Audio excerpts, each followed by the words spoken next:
Imagina que você foi convidado para assistir um dos filmes mais épicos que ia sair esse ano e por conta de um jogo do Brasil, o trânsito estava caótico, você se atrasou e aí você chega apenas na metade do filme.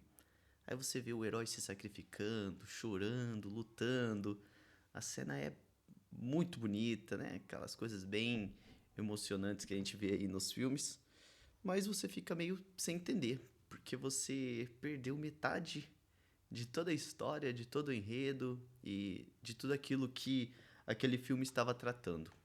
Bem, às vezes, né, na nossa caminhada de fé, a gente acaba passando por isso. Então, o que você está querendo dizer, Jonathan? O que eu estou querendo dizer é o seguinte: se nós lemos o Novo Testamento ignorando tudo aquilo que está no Antigo Testamento, a gente age como essa pessoa imprudente, né, que sai para assistir o filme mais épico do ano, né, como as pessoas então que vão para ler a história mais épica da humanidade e pegam o, como a expressão popular fala, o bonde andando aí, né?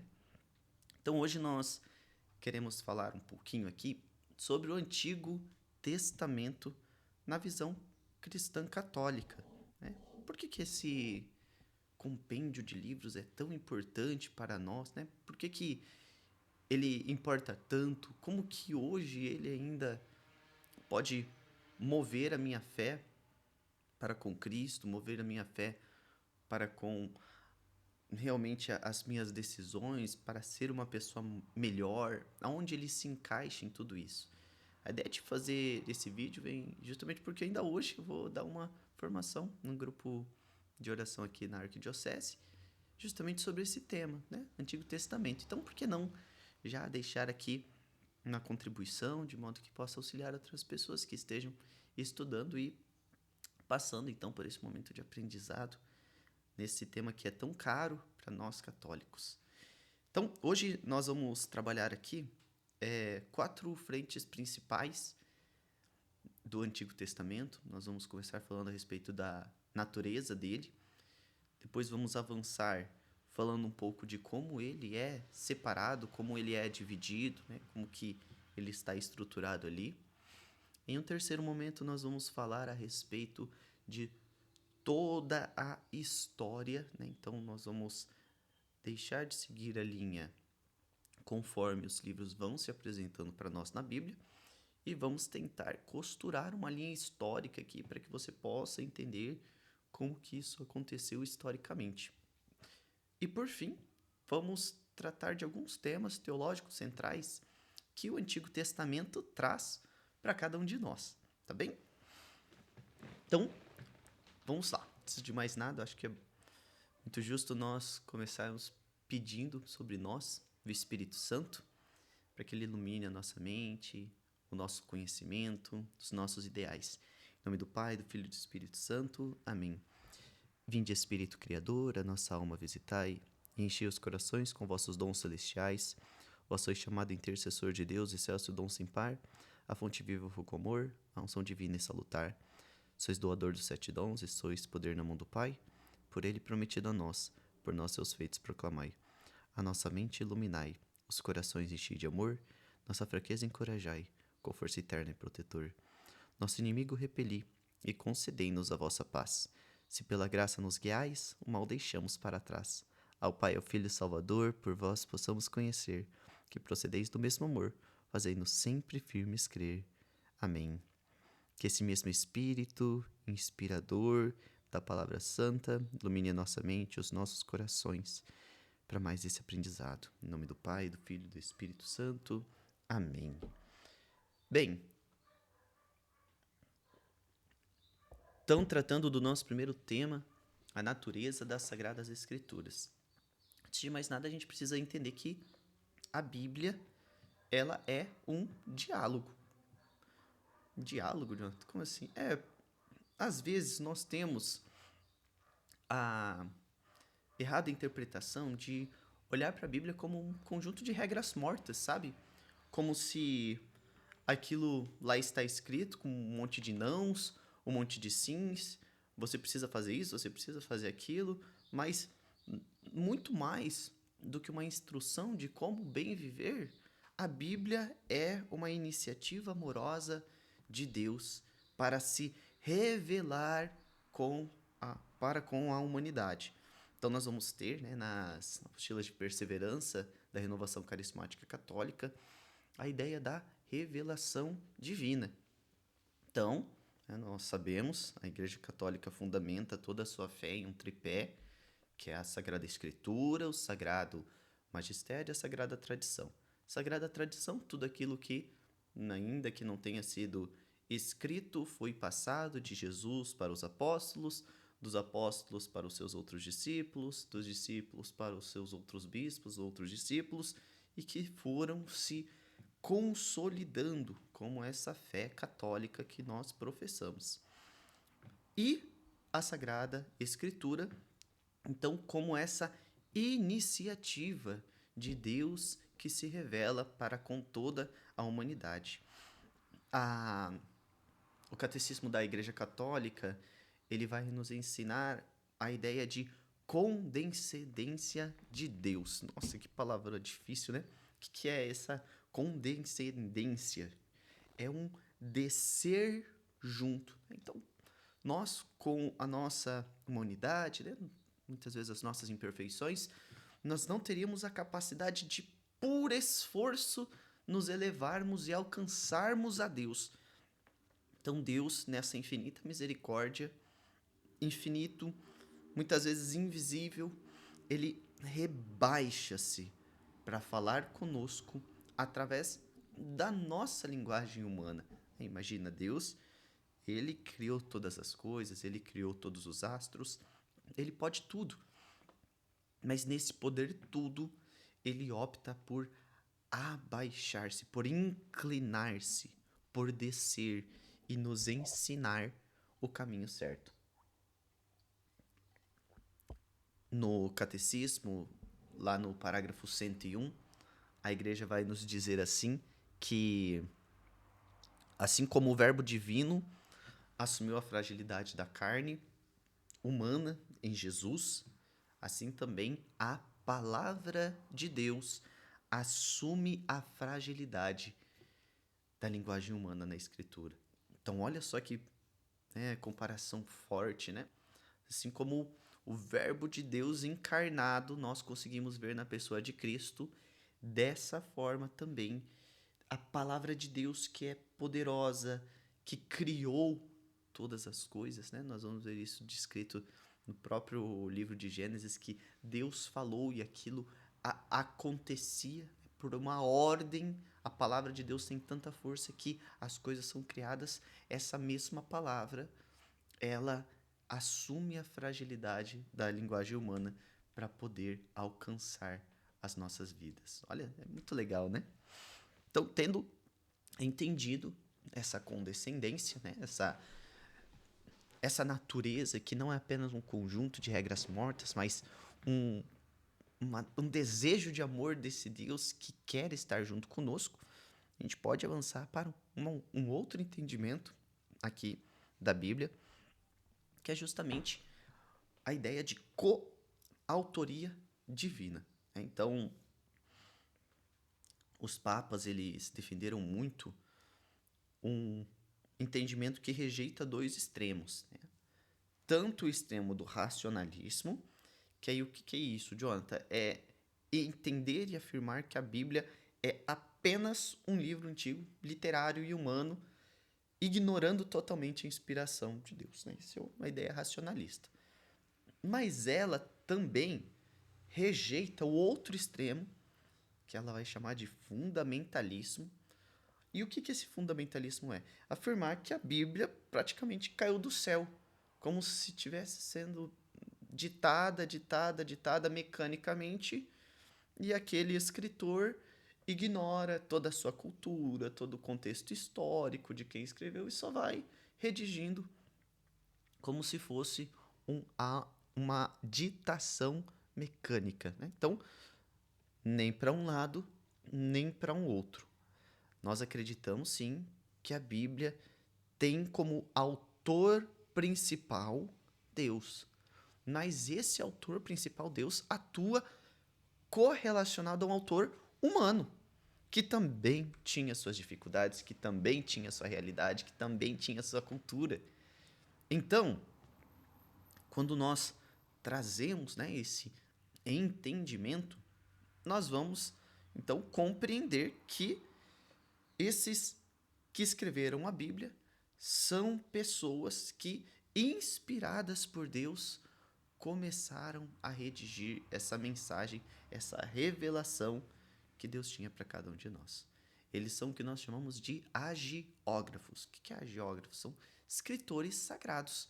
Então, realmente, essas pessoas são verdadeiros autores, não meras máquinas de escrever, alienadas, né, durante a revelação, que perde a consciência, não.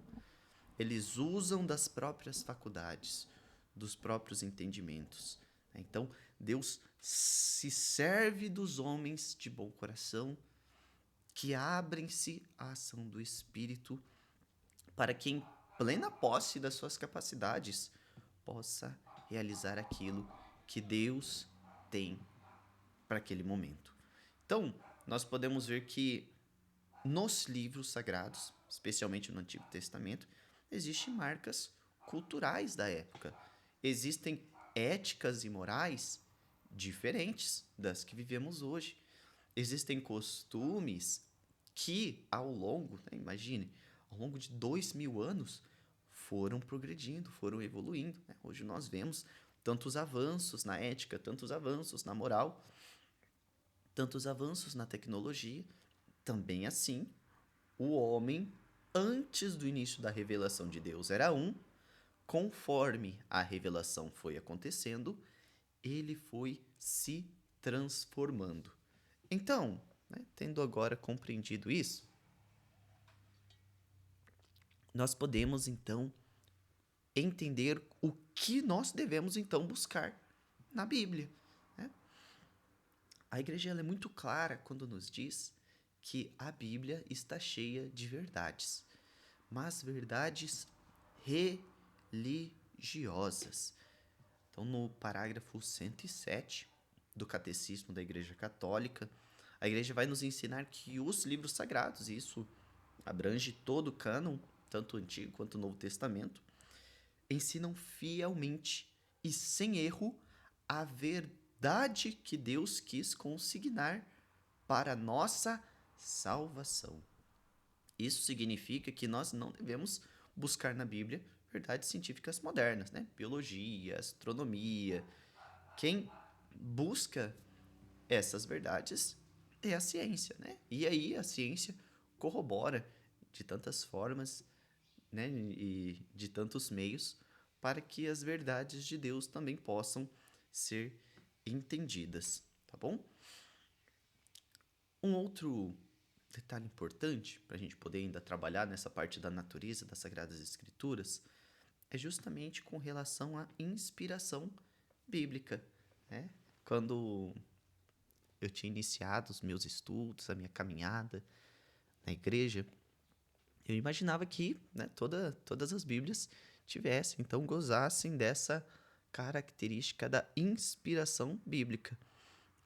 Contudo, a inspiração ela só é ratificada, né, e aceita, interpretada nos textos originais. O que isso significa, Jonathan?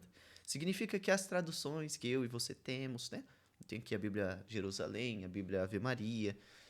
Essas traduções, elas não gozam da inspiração perfeita do Espírito. Claro, como nós dificilmente vamos aprender um hebraico, um aramaico, um grego, elas servem de auxílio à nossa salvação. Mas esses textos, conforme estão escritos ali, não são os textos exatamente da inspiração, entende? Então, quais são os textos, né? São os textos originais na qual cada obra foi escrita.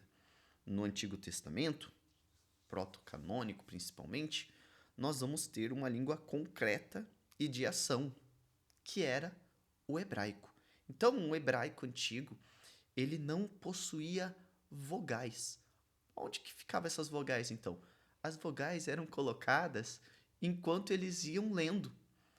E olha só, essa linguagem, né, o hebraico, é uma linguagem que muitas vezes os conceitos abstratos eram expressos por situações, né, de ideias físicas e materiais.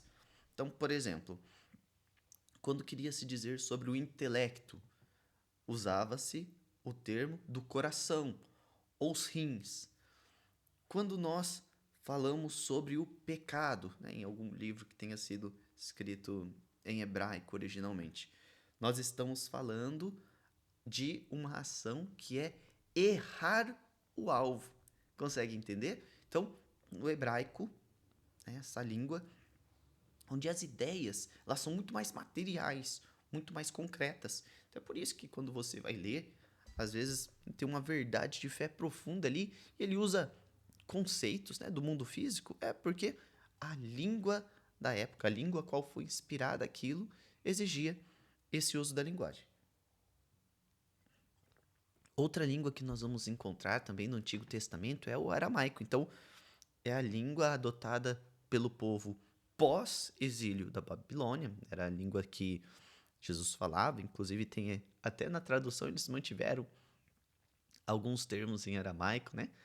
Para dos encontros e das palavras de Jesus. Mas é uma língua em que as escrituras também passaram em certo momento. E aí, por fim, nós temos o grego, né? Então, o grego foi a língua amplamente utilizada para escrever a maior parte do Novo Testamento e também os livros deuterocanônicos. Então, dado esse entendimento, né, sobre a natureza total da palavra de Deus, agora nós vamos avançar para a organização. Então, como está organizado todos esses meus livros na Bíblia?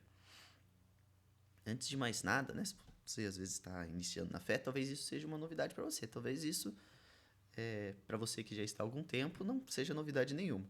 Mas eu preciso comentar isso. A Bíblia não é um romance linear. Então, a palavra Bíblia, tá Bíblia, né? Ela vem do grego e significa os livros. Então, a Bíblia é uma biblioteca sagrada. E como as bibliotecas são organizadas? Quando a gente vai, né, na biblioteca da nossa cidade, por exemplo, nós vamos ver todas as prateleiras lá e vai estar escrito, né, infanto-juvenil. Tem todos os livros lá que se classificam nessa modalidade. Vamos ter religião, vamos ter filosofia, sociologia, história, por aí vai. Então, em uma biblioteca, os livros são organizados por temáticas, por gêneros literários, por eixos temáticos, e não pela ordem cronológica dos acontecimentos. Imagine só. Então, a nossa Bíblia, que é uma biblioteca, também não foi escrita na ordem. Aliás, perdão. Também não foi organizada na ordem cronológica, mas foi organizada por temas, foi organizada por eixos temáticos. Tô começando a entender. Calma lá, você tá entendendo mesmo. Significa que se eu e você pegarmos a Bíblia, começarmos a ler lá de Gênesis até Apocalipse, nós vamos começar a ler e de repente, né, quando avançarmos para outro livro, a gente vai olhar e vai falar: mas acho que isso aqui já aconteceu. Claro que já aconteceu, porque os livros estão organizados de forma que representam os eixos temáticos e não a ordem real dos acontecimentos. Por exemplo, lá em Reis, em Samuel, nós vamos ter todo um evento, toda uma história do Reino Unido, né, das divisões, de toda aquela história envolvendo Saul, Davi. E os livros, logo na sequência, que são as crônicas, adivinha só? vão tratar do mesmo período. Ué, pois é, porque foram escritos em períodos e em momentos diferentes, onde Deus queria ensinar coisas diferentes também. Então tá bom. Então, dado essa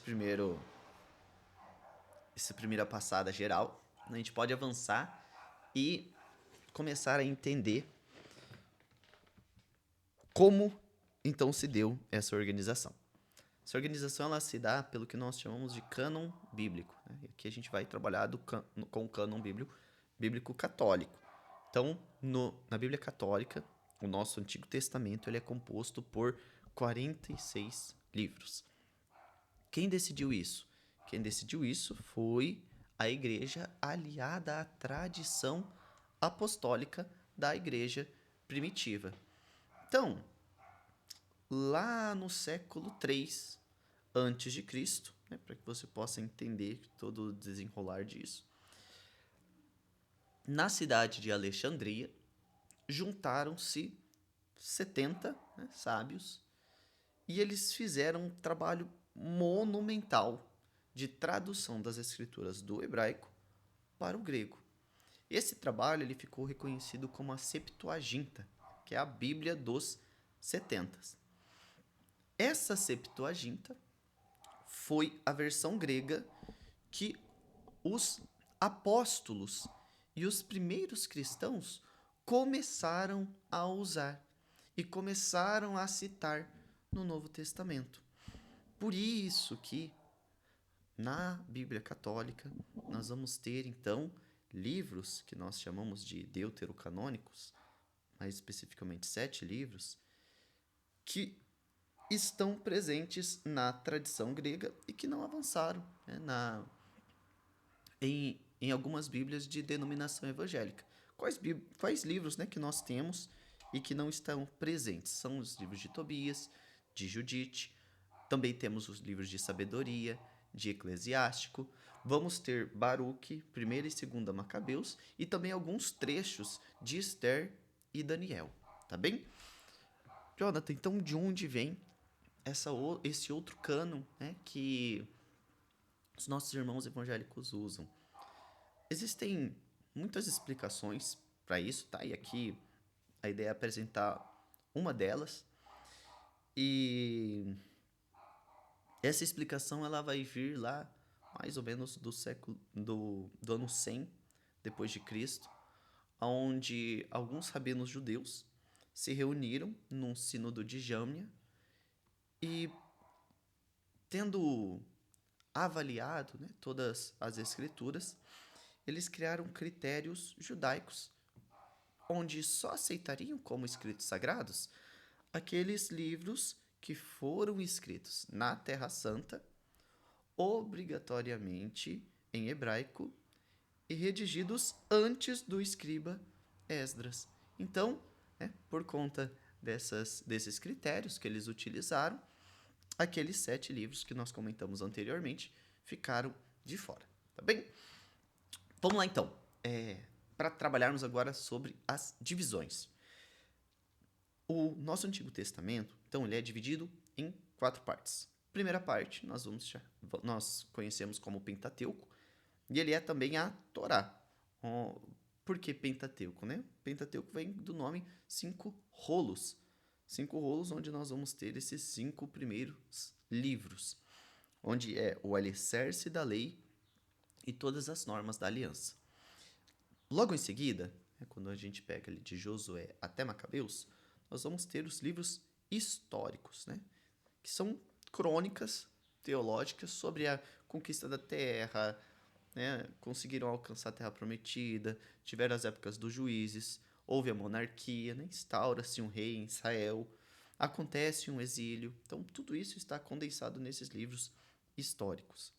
Depois, nós vamos ter os livros que são sapienciais ou poéticos, que a gente vai ter Salmo, Jó, Provérbios, onde eles acabam representando a liturgia do templo e aquela sabedoria prática que os judeus tinham sobre a reflexão do sofrimento, da vida, da salvação.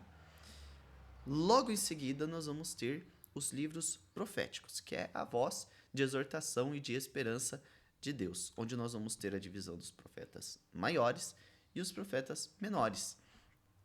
É algo interessante que profetas maiores e menores não é devido à importância, mas é devido ao tamanho, né, de cada um dos textos. Então, vamos ter profetas como Jonas, né, onde o rolo dele era bem pequenininho, porque o escrito de fato era menor, né? Ok? Então, essa é a divisão geral. Vamos então avançar para o Pentateuco. Pentateuco, mais especificamente ali, né, os escritos de Gênesis, né, de Deuteronômio. Existe uma teoria que se chama teoria das fontes, em que entende-se que o Pentateuco pode não ter sido escrito apenas por uma única pessoa e só em um único momento, mas que na verdade seja uma costura magistral de 4 antigas tradições. A mais antiga dessas tradições é a tradição javista, que usa o termo Javé para Deus. Esse tipo de escrita ele tem um estilo mais vivo e muito próximo. É quase como um Deus antropomórfico, né? Então, onde nós conseguimos ver isso? Lá no livro de Gênesis, quando você pega a narrativa da criação, você vai ver que existe uma narrativa e depois a outra narrativa. Uma dessas narrativas traz um Deus muito com características humanas, que caminhava com Adão e Eva pelo jardim. Então, essa tradição é mais viva, mais material, ela é a tradição que nós chamamos javista, porque se remete a Deus como Yahvé, né? Javé. A segunda tradição que nós temos é a tradição que nós conhecemos como eloísta, que usa Elohim, que tem uma visão de um Deus mais transcendente, que atua por meio de anjos, de sonhos.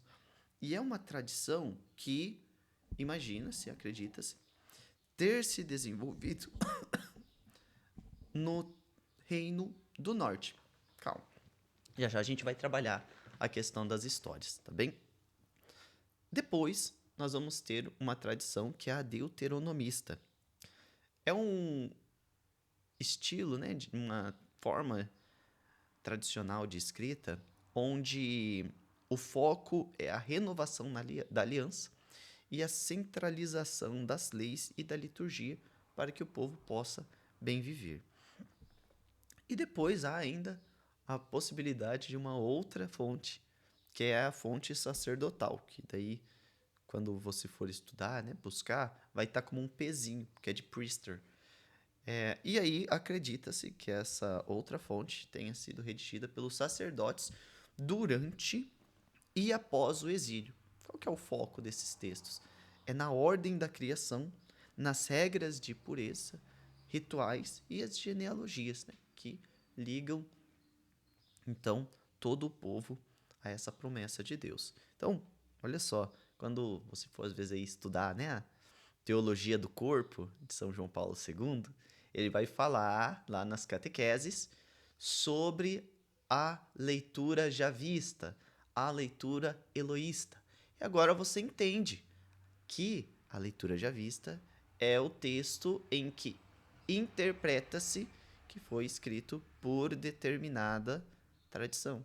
E o eloísta, que foi escrito por outra determinada tradição, tá bem? Bom, vamos lá então. Nessa estrutura toda que nós apresentamos aqui, para que nós possamos entendê-la, né, de forma mais palpável, a gente precisa de um fio, né, de um fio condutor. E esse fio condutor é justamente a história da salvação. Então, felizmente, o começo começa pelo começo, né? Então, nos 11 primeiros capítulos do livro de Gênesis, nós vamos ter toda a criação, toda uma ordenação divina, Deus criando o universo, Deus soprando, né, o espírito de vida sobre o homem e a mulher. E nesse ato de cuidado e amor, o ser humano se torna o ápice da criação.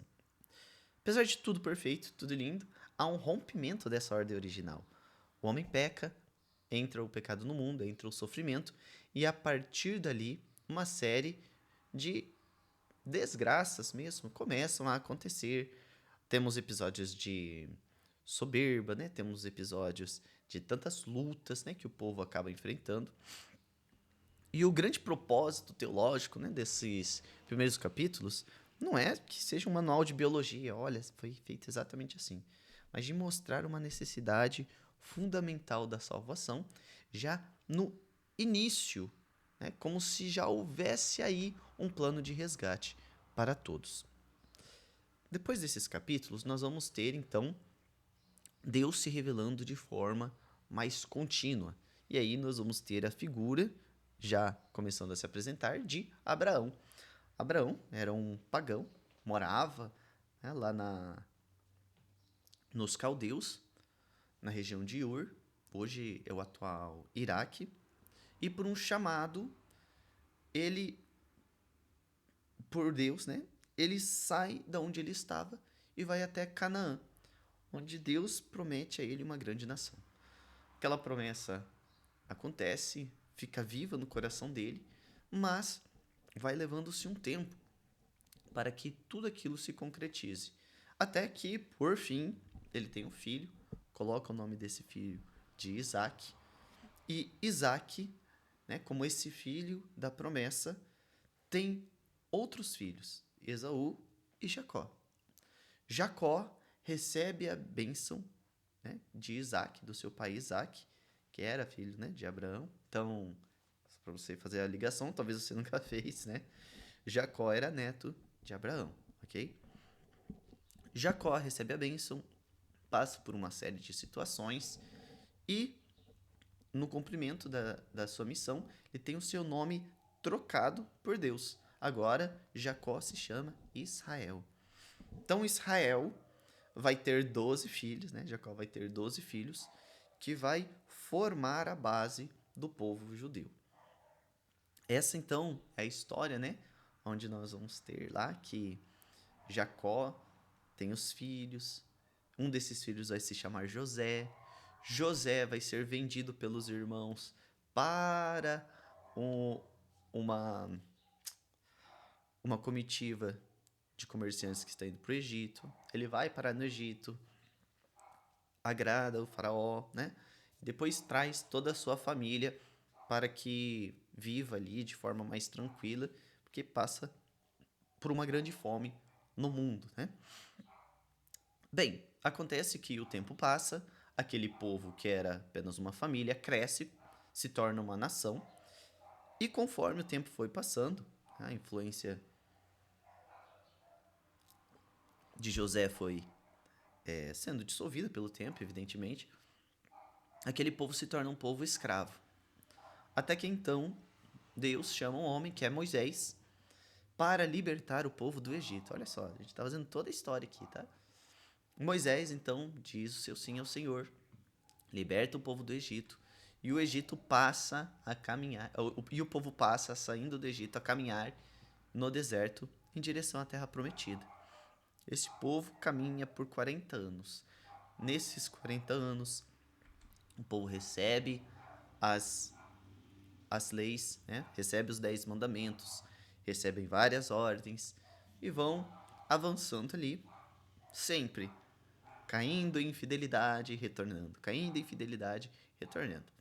Até que por fim, Moisés morre, Josué toma para si a missão, né? Deus a concebe, e ele continua essa caminhada, agora adentrando com esse povo, que é uma nova nação, na Terra Santa. Eles adentram a Terra Santa, né, esse espaço confiado por eles, para eles, por Deus. As tribos se dividem nas regiões, ocupam todo aquele território. E aí, né, nós vamos entrar no período que é chamado de período dos juízes. Então é um período sem governo. Né? O povo era governado por quem? Por Deus. Eles viviam apenas para fazer a vontade de Deus. Mas e quando aparecia um problema, alguma situação? Deus levantava os juízes, entende? Então, levantou-se ali um grande exército de uma nação que quer invadir Israel. Providencialmente, Deus levantava um desses homens, um desses juízes, que lutava contra eles. É aqui que a gente vai ter Gideão, é aqui que a gente vai ter o Sansão, né? O Sansão do cabelo, o homem forte. É nesse período dos juízes. Mas Israel olha para um lado, olha para o outro e fala: bom, todo mundo tem rei, a gente queria ter um rei também. E aí começam a pedir um rei para Deus. Bem, aí a gente entra na monarquia, né? Que nós vamos chamar de monarquia unida. Monarquia unida. Um período, então, onde Saul é ungido rei, ele assume como o primeiro rei de Israel, o profeta Samuel vai e o abençoa, mas devido a essa desobediência de Saul por Deus, Deus o rejeita e quer levantar um novo rei. É então que aparece Davi, um homem segundo o coração de Deus. Davi enfrenta Golias, se torna rei de Israel e estabelece Jerusalém, então, como a capital definitiva. E é aqui que ele recebe uma promessa, então, divina de um reino eterno. Davi morre e nasce, aliás, antes nasce seu filho Salomão, mas Davi morre e Salomão assume como o novo rei de Israel. É um tempo de muita paz, de muito ouro, de muita riqueza. O reino de Israel estava evoluindo e crescendo. E é aqui que é construído então o templo de Jerusalém. Quando Salomão morre, nós vamos ter então um outro momento, né, que nós chamamos de reino dividido. Então, o reino de Israel, que era consolidado com a capital em Jerusalém, se divide, sendo o reino do norte e o reino do sul. Lembra lá que a gente falou a respeito, né, das escritas da tradição eloísta, que ela era provavelmente proveniente do reino do norte? É porque provavelmente ela foi escrita aqui nesse período do reino dividido. Ou escrito ou descoberto, né? Então vamos lá. O reino do norte, ele fica separado do reino do sul. Acontece um cisma político e aí duas tribos, né? Judá, sendo uma dessas tribos, fica separada, né, de todas as outras tribos. Acontece que a tribo do norte, que era formada de 10 tribos, tinha capital como Samaria, afastou-se do templo, cai em idolatria e é invadida e exterminada pelo Império Assírio no ano de 722 a.C. O Reino do Sul ele até se mantém por um tempo, mas não demora muito até que o Reino do Sul também é dominado, também é derrotado, e aí nós vamos ter a queda de Jerusalém. Então, o Império Babilônico, liderado por Nabucodonosor, destrói os muros da cidade e reduz o templo de Salomão, construído, né, com tanto zelo para ser a casa de Deus, a cinzas. Nesse momento aqui, que então no Reino do Sul acontece uma grande deportação. Sacerdotes, elite, grande parte dessa população são levados cativos, como escravos mesmo, para a Babilônia. E aqui o povo ele entra em uma grande crise de identidade. Esse período é onde nós vamos ter ali toda essa parte do exílio e tudo mais. É um período onde muitos profetas viveram e muitos deles traziam essa esperança, né, para aqueles que estavam longe, para aqueles que estavam dispersos, né, espalhados pelo mundo.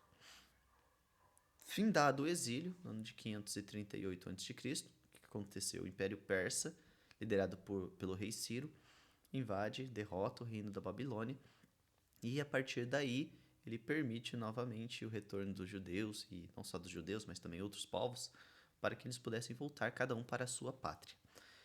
É aqui que inicia a reconstrução, né, do segundo templo e dos muros de Jerusalém.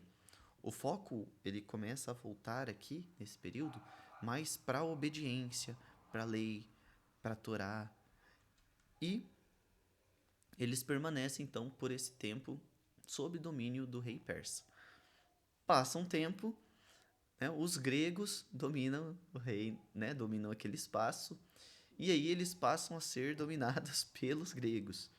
Até que acontece, né, uma mudança política e determinado grupo grego começa a não permitir mais que eles tenham a própria religião, né? Mas forçar que eles adorem os deuses deles, des- começam a profanar o templo, e aí acontece uma grande revolta, que é chamada de Revolta dos Macabeus. E, por fim, os Macabeus vencem, eles expulsam aqueles que os dominam, eles têm um período de liberdade, até que vem o Império Romano. E aí, assim, então, a gente chega no tempo onde Jesus vai nascer, né? Então, nós temos uma Israel que passa por toda uma linha histórica e que agora aguardava esse Messias. Então, passei de forma bem rápida aqui, tá, pessoal? Mas é só para vocês possam ter uma noção geral de como se desencadeou essa linha e tantos personagens históricos importantes aí, né? E agora a gente vai avançar para o último momento desse nosso vídeo, onde nós vamos trabalhar justamente a respeito de conceitos teológicos centrais ali, que eu acho que é importante para a nossa fé, é importante para a nossa religião, de encontrar, né, essas verdades escondidas que há por ali. Bom, o tema central do Antigo Testamento, não tem como negar, é justamente o monoteísmo e a desmistificação. Por quê? Porque a revelação ela se inicia em um período onde muitas culturas, né, já estavam presentes ali na Terra, e essas culturas acreditavam em deuses pagãos, né, em muitas vezes deuses que eram representados pelas estrelas, pela lua, pelo sol, né? Existia o Deus Sol, o Deus Mar, o Deus Terra. Então, parte do Antigo Testamento, ele vem para revelar essa verdade àqueles que creem de que, na verdade, só há um único Deus.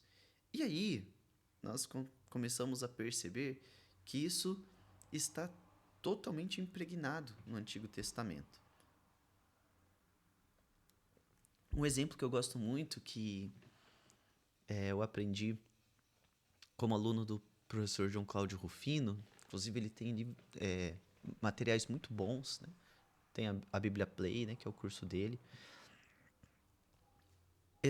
Algo que eu aprendi, né, e que a gente vê de forma muito evidente essa relação e essa expressão do monoteísmo é justamente no momento da ordem da criação. Então nós vamos ter lá que no primeiro dia Deus criou a luz. Era uma grande escuridão e ele criou a luz. Primeiro dia. Vamos lá. Segundo dia, ele criou o firmamento. Então, todo o firmamento foi solidificado ali. Depois, no terceiro dia, Deus criou o mar, a terra e a vegetação. Olha só, isso aqui é importante. Depois, ele criou os luminares no quarto dia. No quarto dia. Depois, no quinto dia, ele criou os peixes e as aves. Depois, no sexto, ele criou os animais e o homem. E no sétimo dia, Deus descansou. Quando a gente olha para toda essa ordem da criação, nós vamos ver que no meio, né, no quarto dia, Deus criou os luminares. Mas qual que é a grande lógica teológica nisso tudo? A grande lógica é para mostrar que esse Deus que criou todas as coisas, criou também tudo o que brilha à noite, todos os planetas, todo o espaço. E qual que é a grande relação? A grande relação é que os deuses adorados pelos babilônios eram justamente esses luminares. Então, a narrativa da criação é um ensinamento de que Deus é maior do que todas essas outras divindades. Além disso, é uma representação de que o Deus de Israel não é esse Deus distante, lá no espaço, lá longe, lá no céu, mas é um Deus que ouve o clamor do povo e se aproxima dele. Legal, né? Um outro ponto muito interessante, né, e um eixo central também dessa teologia do Antigo Testamento é que o Antigo Testamento ele é um relacionamento e não um contrato. Então nós vamos ter em vários momentos essa representação de um vínculo quase que matrimonial, assim, né? A aliança em hebraico, né, o berit, ela é realizada entre um povo e o seu Deus, entre um povo e o seu Deus. O povo é infiel, né? Mas Deus quer esse povo para si. Então ele vai, perdoa, o povo volta com um propósito de melhora e abraça essa vocação universal. O outro tema teológico, né, é justamente o techuvá. O que é o techuvá? É essa conversão e esse arrependimento sincero. Nós vamos ter vários episódios no Antigo Testamento. Um deles, por exemplo, né, é quando Jonas é chamado por Deus para ir pregar na cidade de Nínive para que eles se convertam. Aquele povo, ele toma consciência dos seus atos, toma consciência, né, de como se distanciaram da bondade, da verdade, se arrependem e decidem de fato voltar para Deus. Eles abraçam esse techuvá, essa conversão. E por que isso é interessante? Porque Nínive não era um, o Estado de Israel. Nínive está fora. Nínive é uma nação inimiga de Israel. E o Antigo Testamento vem revelar também que Deus veio para que o perdão alcance todos em qualquer lugar.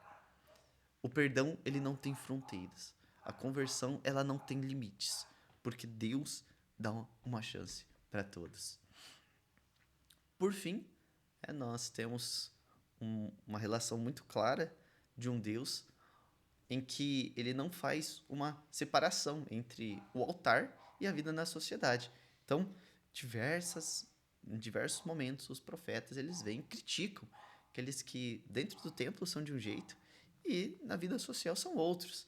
Então, lá fazem sacrifícios, oblações, né? Oram, mas quando saem, praticam a corrupção, né? Atos de opressão, tudo isso é condenado. Então, não há uma separação entre aquilo que você vive na sua vida religiosa e aquilo que você vive na sua vida social. Nós somos seres indivisíveis, né? Nós somos indivíduos. Nós não podemos agir de uma forma aqui e outra forma ali. Isso é impossível.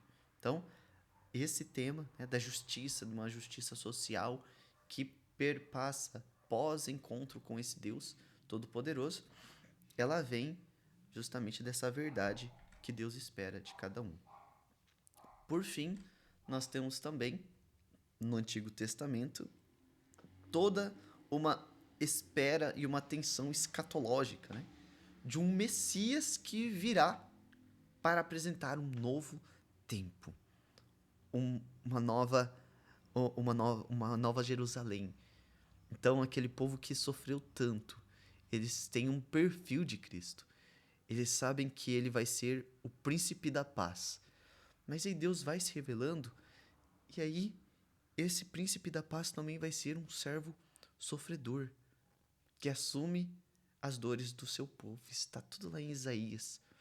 E aí em Zacarias nós vamos ver também que esse rei vai ser um rei humilde, montado num jumentinho. Então, perceba que todo o Antigo Testamento, ele se envolve nessa tensão escatológica de um Messias que virá, de algo novo, né? De uma preparação de algo que está chegando. Então, esse é outro tema teológico central que nós vemos aí repetidas vezes ao longo do Antigo Testamento. Bem, então, para encerrar, com chave de ouro aí, essa nossa conversa, eu queria deixar uma frase de Santo Agostinho aqui, que vai dizer assim: o Novo Testamento está latente, ou seja, escondido no Antigo. e o antigo está patente, ou seja, revelado no novo. Que, como cristãos católicos, possamos abraçar essa verdade da nossa fé, possamos amar, possamos ler as Sagradas Escrituras, realmente esse zelo que ela merece. Que São Jerônimo, patrono das Sagradas Escrituras, possa nos auxiliar com a sua intercessão e a sua sabedoria. São Jerônimo, rogai por nós.